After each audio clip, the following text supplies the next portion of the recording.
উপজেলার দুর্গম পাহাড়ি এলাকা বাইশারি ইউনিয়নের হাতির ডেরা নামক স্থানে একটি অজ্ঞাত ব্যক্তির কঙ্কাল উদ্ধার করেছে পুলিশ। কঙ্কালটির পরিচয় এবং মৃত্যুর প্রকৃত কারণ উদ্ঘাটনে তদন্ত কার্যক্রম শুরু হয়েছে। পুলিশ ও স্থানীয় সূত্রে জানা যায়, উপজেলার বাইশারি বাজার থেকে প্রায় ৩৫ কিলোমিটার উত্তরে ২৮০ নং আলিক্ষং মৌজার হাতির ডেরা এলাকায় ডিভাইন রাবার গার্ডেনের গয়াল দেখাশোনার দায়িত্বে থাকা রাখাল আনোয়ার সহ ৭ জন শ্রমিক সোমবার সন্ধ্যায় গয়াল আনতে গিয়ে দুর্গম পাহাড়ি এলাকায় একটি মানব কঙ্কাল দেখতে পান। পরে তারা বিষয়টি নাইক্ষংছড়ি থানাকে অবহিত করেন।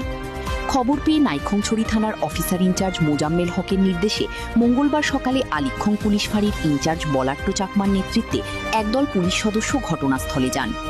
দীর্ঘ পথ পাড়ি দিয়ে গহীন পাহাড়ি এলাকা থেকে কঙ্কালটি উদ্ধার করে থানায় নিয়ে আসা হয় এবং এ ঘটনায় প্রাথমিক তদন্ত শুরু করা হয়। পুলিশ জানায়, ঘটনাস্থল থেকে কঙ্কালটির বিভিন্ন হাড়গোড় ও মাথার খুলি ছাড়াও একটি ব্যাগ, কিছু ওষুধ, তারকাটা, একটি লুঙ্গি এবং একটি চাদর উদ্ধার করা হয়েছে। উদ্ধার হওয়া এসব আলামত পর্যালোচনা করে কঙ্কালটির পরিচয় শনাক্ত এবং মৃত্যুর রহস্য উদ্ঘাটনের চেষ্টা চলছে।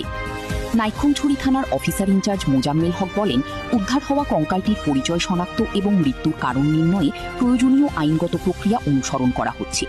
বিষয়টি গুরুত্বের সঙ্গে তদন্ত করা হচ্ছে।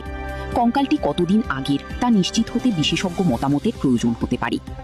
এ বিষয়ে বাইশারি ইউনিয়ন বিএনপির নেতা ও সম্ভাব্য চেয়ারম্যান প্রার্থী জসিমউদ্দিন বলেন, উদ্ধার হওয়া কঙ্কালটি কার তা দ্রুত শনাক্ত করা জরুরি। এতে কোনো নিখোঁজ ব্যক্তির পরিবারের দীর্ঘদিনের অপেক্ষার অবসান ঘটতে পারে। বাইশারি ইউনিয়ন বিএনপির সাবেক সাধারণ সম্পাদক আবুল কালাম বলেন, প্রাথমিকভাবে ধারণা করা হচ্ছে কঙ্কালটি অনেক দিনের পুরনো, তবে তদন্তের মাধ্যমে প্রকৃত তথ্য বেরিয়ে আসবে। স্থানীয়দের ধারণা, দুর্গম ও জনবিচ্ছিন্ন পাহাড়ি এলাকায় দীর্ঘ সময় ধরে পড়ে থাকার কারণে মরদেহটি কঙ্কালে পরিণত হয়েছে। তবে এটি স্বাভাবিক মৃত্যু, দুর্ঘটনা নাকি অন্য কোনো ঘটনার সঙ্গে সংশ্লিষ্ট তা তদন্ত শেষ না হওয়া পর্যন্ত নিশ্চিত করে বলা সম্ভব নয়। এই ঘটনায় এলাকায় চাঞ্চল্যের সৃষ্টি হয়েছে। উদ্ধার হওয়া আলামত ও প্রয়োজনীয় ফরেনসিক পরীক্ষা নিরীক্ষার মাধ্যমে রহস্য উদ্ঘাটনের চেষ্টা অব্যাহত রয়েছে। নবরূপ টিভি, নাইক্ষংছড়ি। এখন খবর পেয়েছি, খবর পাওয়ার সাথে সাথে আমাদের আইন শৃঙ্খলা রক্ষাকারী বাহিনীদেরকে আমি খবর দিয়েছি।